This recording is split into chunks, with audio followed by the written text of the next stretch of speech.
Chers téléspectateurs et téléspectatrices, fidèles abonnés de la chaîne RELD Digital Media, bienvenue dans l'émission Autoroute de l'entrepreneur et de l'investisseur. L'émission Autoroute de l'entrepreneur et de l'investisseur est faite pour tous les passionnés d'affaires, de business et d'investissement. En Afrique francophone subsaharienne, cette émission est une vitrine majeure pour la promotion des créateurs de richesses, à l'instar des entrepreneurs et d'autres acteurs du développement. Je vous invite à vous abonner à la chaîne RELD Digital Media si vous ne l'avez pas encore fait, tout en n'oubliant pas d'activer la cloche de notification pour ne rater aucun rendez-vous de la création de richesses. Nous revenons dans un instant.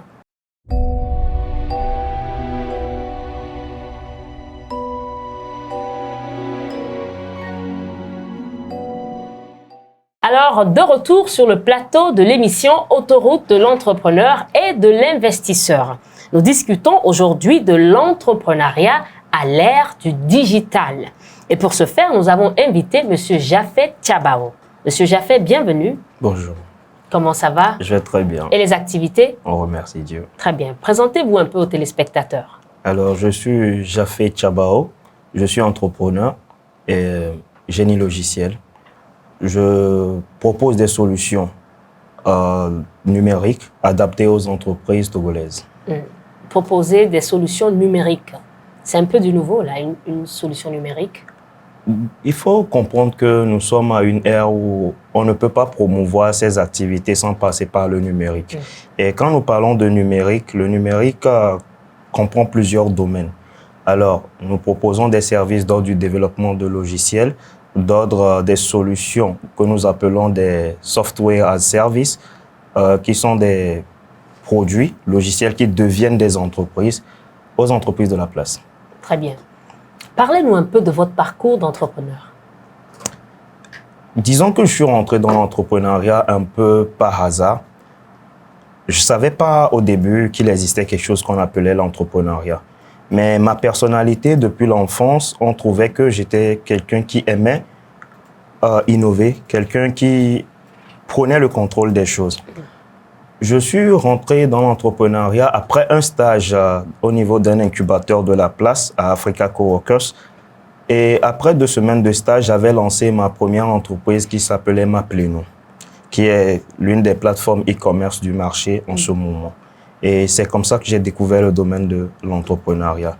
Et de fil en aiguille, j'ai eu à sortir plusieurs produits. Et maintenant, je dirige la société Amsar Digital. À votre discours, je me rends compte que c'est vraiment passionnant parce que vous avez dit que ça a commencé depuis l'enfance. Bien sûr. Et vous aimiez créer quelque chose. Bien ça sûr. veut dire que l'entrepreneur est un créateur? L'entrepreneur est un innovateur. J'ai l'habitude de dire que quand un problème est résolu dans un pays, l'entrepreneur n'est pas content. Pourquoi? Lorsqu'il y a un problème, l'entrepreneur se pose la question « Quelle solution je peux apporter à ce problème ?» Et ça, c'est le côté créatif de l'entrepreneur. Mais on parle d'entrepreneur en lui-même lorsque cette personne-là qui se pose la question « Quelle solution apporter ?» arrive à maintenant se poser la question « Comment puis-je commercialiser cette solution ?» Maintenant, en quoi consiste iCoco Service? iCoco Service est une solution d'Amsar Digital adaptée aux besoins des entreprises et des particuliers. Alors, il permet aux gens de faire appel au corps de métier en urgence. Il nous arrive parfois d'avoir quelques problèmes de plomberie, de menuiserie ou de peinture chez nous, mais nous ne connaissons pas forcément quelqu'un dans le quartier ou un professionnel dans le quartier qui puisse nous venir en aide. Pendant ce temps, la facture est en train d'augmenter, si je peux me permettre. Parce que quand vous avez un robinet qui fuit, la facture augmente. Vous avez une panne électrique, vous risquez l'incendie. Qu'est-ce que nous faisons dans ce genre de cas?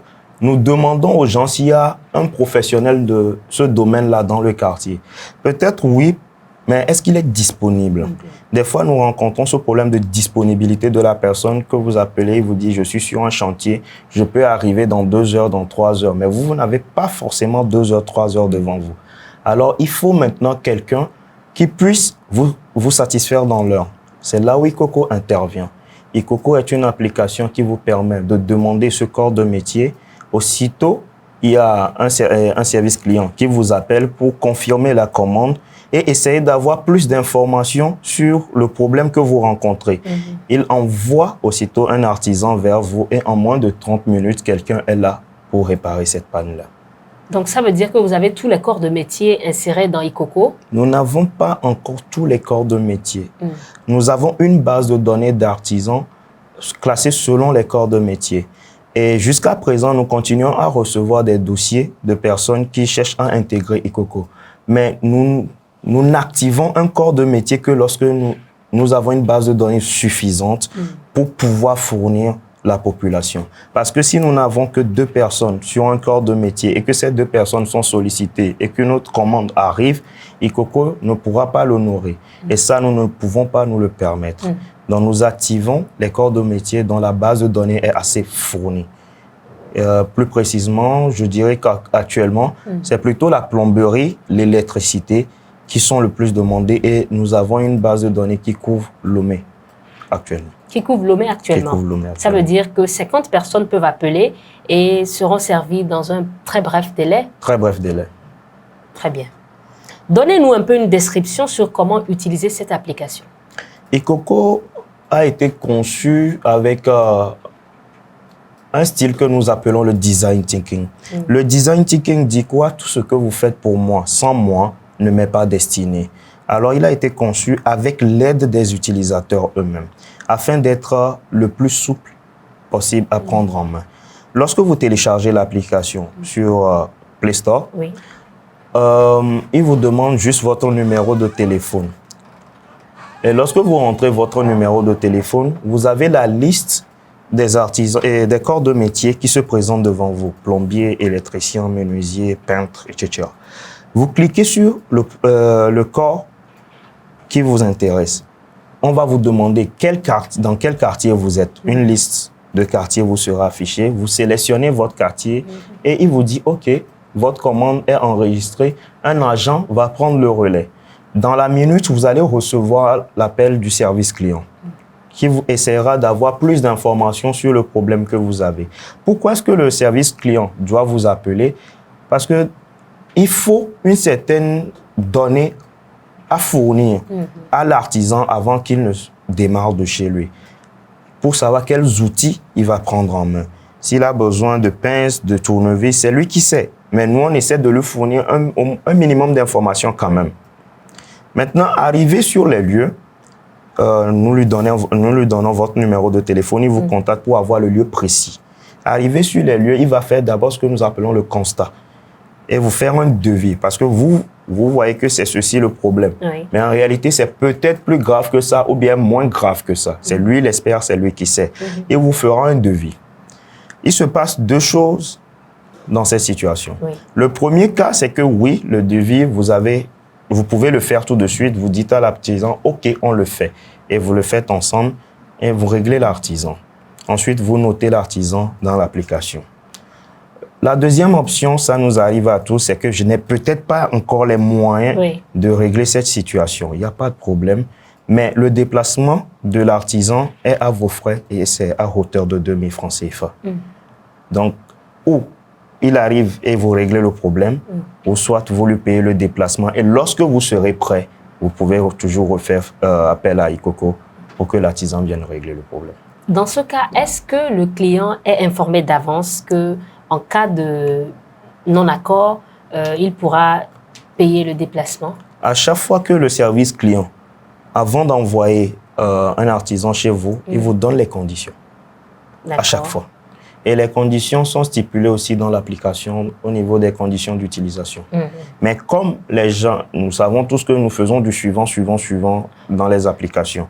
Les gens, ils cochent sur lui approuvé ou bien j'accepte les conditions sans toutefois les connaître. Donc, le service client le leur rappelle à chaque fois. D'accord. J'aimerais savoir si les gens utilisent beaucoup cette application parce que beaucoup aujourd'hui n'ont pas cette facilité-là à entrer dans la dimension digitale. Est-ce que vous rencontrez des difficultés de ce genre? Je mentirais si je disais Non. Parce qu'il faut comprendre qu'Ikoko existe depuis 2019. Nous avons eu à sortir 3 versions majeures de Ikoko qui nous ont fait apprendre beaucoup de choses. D'abord, sur le plan de la sécurité, disons, ce que nous avons appris le plus de ces 3 dernières versions, c'est que la sécurité était très importante pour nos clients. On laissait la possibilité aux gens de venir choisir eux-mêmes l'artisan. Les gens s'inscrivaient et disaient « je suis menuisier », d'autres « je suis plombier ». Donc, c'est aux clients de filtrer. Les clients se disent « mais quelle garantie est-ce que j'ai que cette personne-là sait réellement faire ce métier et que ce n'est pas avec moi qu'il va faire le stage ?» Donc, Ikoko devait résoudre ce problème-là. Alors maintenant, nous, en constituant notre propre base de données, nous demandons à l'artisan d'abord une lettre de recommandation de son centre de formation. Nous demandons son attestation de fin de formation ainsi que ses papiers d'identité. Et des fois, ils peuvent aller sur le terrain accompagnés de certains qui sont déjà approuvés dans la base pour voir comment ils réagissent sur le terrain. Et ce n'est que lorsqu'ils sont approuvés qu'ils rentrent dans la base. C'est pour ça que c'est nous qui choisissons quel est l'artisan qui va aller vers le client et non le client qui choisit l'artisan qui va venir à lui. Et cela aussi rentre dans la vision d'Amsar Digital qui veut s'aligner sur les objectifs de développement durable. Parce que Ikoko vient régler 2 problèmes majeurs. C'est celui de la réduction des inégalités et aussi de l'émancipation de la femme. Et Ikoko s'attaque à un domaine dans lequel la femme n'a pas encore de force. Aujourd'hui, si on doit donner le choix à un client entre un électricien homme et une électricienne, le choix ira forcément vers l'homme. Parce que de nature, on se dit que c'est un travail pour homme. Donc, qu'est-ce que Ikoko fait dans ce cas? Vu que c'est nous qui choisissons qui va aller faire le travail, nous, on peut décider de vous envoyer une femme. Mais nous, étant la vitrine, vous ne le savez pas d'avance. Mais c'est nous qui sommes garants du travail de cette femme-là. Et si nous, on vous l'envoie, c'est parce que nous savons qu'elle peut faire ce travail-là. Donc, pour les jeunes filles qui veulent vraiment devenir des électriciennes accomplies, des plombiers accomplis, etc., et qui font face à ce problème de discrimination, rentrer dans Ikoko, c'est que Ikoko devient un bouclier pour vous et vous n'avez plus ce problème-là avec les clients. C'est nous qui vous trouvons les clients. Félicitations pour cette très belle initiative. Je vous remercie. C'est vraiment louable. Merci beaucoup. Chers téléspectateurs et téléspectatrices, l'autoroute de l'entrepreneur et de l'investisseur est une émission qui fait la promotion des entrepreneurs et des leaders dans tous les domaines en Afrique francophone subsaharienne. Contactez-nous sur les numéros qui défilent au bas de l'écran si vous souhaitez nous rejoindre. À tout de suite pour la suite de cette émission. Red Consulting, le célèbre cabinet panafricain de prestations de services en stratégie de communication digitale et de conseil en investissement financier, présente l'autoroute de l'entrepreneur et de l'investisseur. Une nouvelle émission pour la promotion des créateurs de richesse. Débats, témoignages, découvertes, échanges, conseils, promotion, coaching. Vos parcours, vos réalisations et votre visibilité sont au cœur de notre entretien. Entrepreneur, chef d'entreprise, coach, consultant, formateur, artiste, artisan, promoteur ou acteur du développement événementiel, quel que soit votre secteur d'activité. Réservez gratuitement votre participation maintenant au plus du 128 96 66 86 62 ou 92 95 35 15. Abonnez-vous à Red Digital Media sur Facebook et YouTube. L'émission Autoroute de l'entrepreneur et de l'investisseur, la vitrine des créateurs de richesse.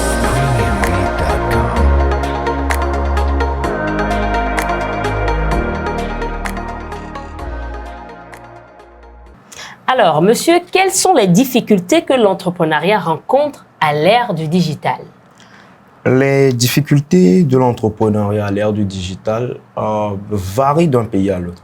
Alors, est-ce que vous voulez qu'on parle des réalités togolaises ou en général? Vous avez le choix.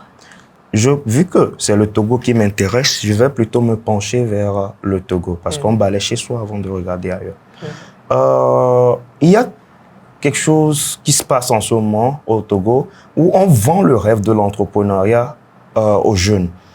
Mais n'est pas entrepreneur qui veut, est entrepreneur qui peut au Togo. Pour être entrepreneur au Togo, je vous jure, il faut avoir les nerfs solides. Il faut avoir un mental à toute épreuve. Ne pas avoir peur de dormir dans des commissariats et en prison. Parce que pour un contrat, une ligne mal lue dans un contrat, vous allez dormir dans un commissariat. Vous allez prendre... Les gens vont croire en votre projet, vous donner des sommes astronomiques pour que vous lanciez votre projet. Mais vous savez ce qui tue l'entrepreneuriat au Togo? Non. Ce n'est pas le manque de talent, ce n'est pas le manque d'innovation, c'est le marché. C'est le marché qui décide si vous allez réussir ou pas. Vous allez sortir un produit, tout le monde va crier « Waouh !» Ça va rester dans votre placard. Pourtant, ce sont des prêts que vous avez faits pour pouvoir produire ce produit-là. Vous allez le rembourser comment? D'abord, ça, c'est l'une des réalités de l'entrepreneur togolais. On vend le rêve aux enfants qu'il ne faut jamais abandonner. L'entrepreneuriat, c'est il ne faut jamais abandonner, il faut croire en soi, etc., etc. C'est bien vrai. Mais il n'y a pas que ça. Sortir un produit, ça demande des années de recherche et développement. Et quand on parle de recherche et développement, c'est aussi des investissements financiers considérables. J'entends souvent aussi dire qu'on peut entreprendre à partir de 0 francs. C'est faux. Vous démentez carrément Je démente carrément cela. On ne peut pas entreprendre à partir de 0 francs. Même pour te lever et aller au marché, tu paies le déplacement. On ne peut pas entreprendre à partir de 0 francs. Il y a un minimum d'investissement. Et quand on parle d'investissement, les gens ont juste tendance à calculer le coût financier. Non, il y a l'énergie qui est mise en jeu. La famille. Parce que la plupart de nous, les entrepreneurs, nous avons des problèmes à nous entendre avec nos familles. Pourquoi? On trouve qu'on est... Puisqu'ils ne comprennent pas ce que vous faites, ils trouvent que vous n'êtes pas ambitieux. Vous avez peut-être délaissé l'école ou quelque chose comme ça. Non, on ne croit pas en vous. Est-ce que vous avez le mental suffisamment solide pour faire face à une telle situation? Posez-vous cette question avant de vous lancer sur le chemin de l'entrepreneuriat. Si vous êtes quelqu'un de sensible, ne vous aventurez pas en entrepreneuriat. Maintenant, à l'ère du digital, l'arme digitale, c'est une épée à double tranchant. Soit elle peut vous élever, soit elle peut vous détruire. Si vous ne savez pas vous en servir. Aujourd'hui, je vois certaines personnes, je prends le cas des influenceurs, qui publient tout et n'importe quoi sur les réseaux sociaux. Mais nous, les entreprises, on vous voit. Et demain, lorsque vous allez demander du travail, tout ça, là, ça va rentrer en jeu. Que vous le vouliez ou non, ça va rentrer en jeu. Et vous dites parfois qu'on vous juge sur ce que vous affichez sur les réseaux sociaux et que dans la vie réelle, vous n'êtes pas comme ça. Moi, je ne suis pas Dieu pour savoir que vous n'êtes pas comme ça dans la vie réelle. C'est le réseau social qui me le dira, qui vous êtes exactement. Et si votre dossier est pénalisé par rapport à celui d'un concurrent, la faute ne vient pas de nous, les entreprises, ça vient de vous. Pour un jeune qui veut lancer un business en 2022 et qui compte sur le digital, nous commettons souvent l'erreur de faire connaître le produit plutôt que de vendre le produit. On veut avoir 10 000 j'aime sous le produit, mais quel est l'intérêt d'avoir 10 000 j'aime si tu n'as même pas vendu un seul exemplaire? Et souvent, c'est des erreurs que nous faisons lorsque nous sommes jeunes entrepreneurs débutants.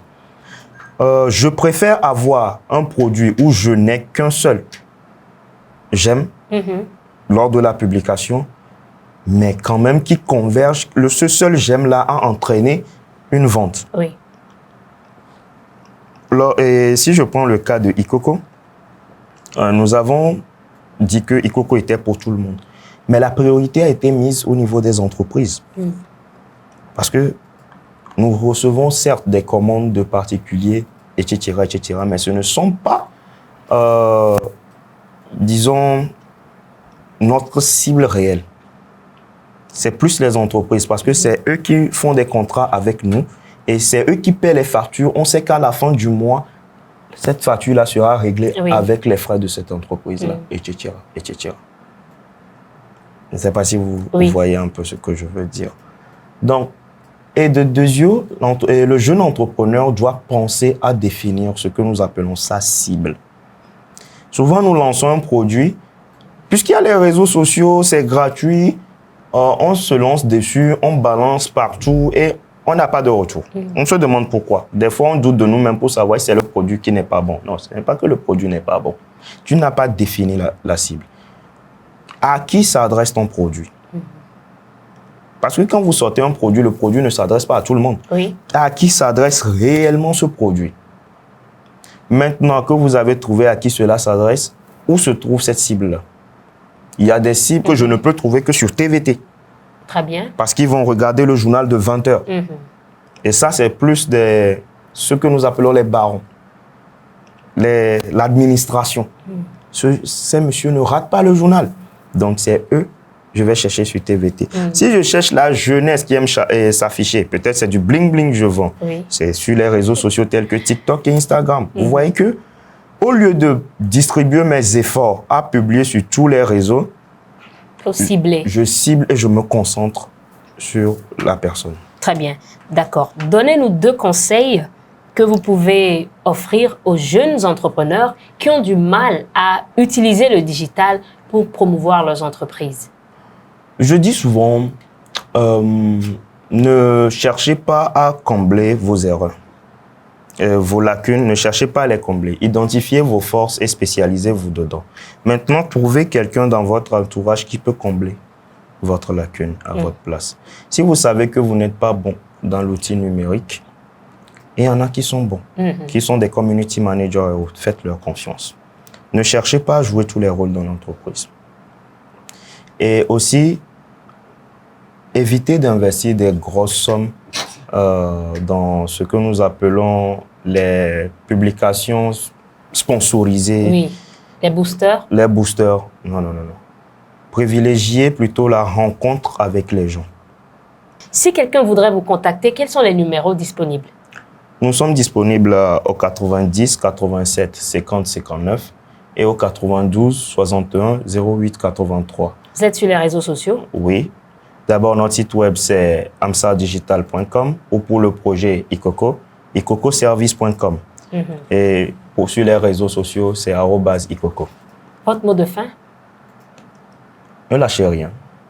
Aussi simple. Ne lâchez pas. Ne lâchez pas. Ne lâchez pas. Merci beaucoup, Monsieur Japhet Tchabao, pour notre entretien. C'était vraiment édifiant. Eh bien, chers téléspectateurs et téléspectatrices, nous voici à la fin de l'émission Autoroute de l'entrepreneur et de l'investisseur du jour. J'espère que vous l'avez bien aimé et que vous avez surtout pu capter les codes de succès et de réussite qui ont favorisé l'émergence des entrepreneurs, leaders et investisseurs que vous admirez tant. Restez câblés sur la chaîne Réel Digital Media pour des prochains numéros encore plus intéressants. Bien à vous.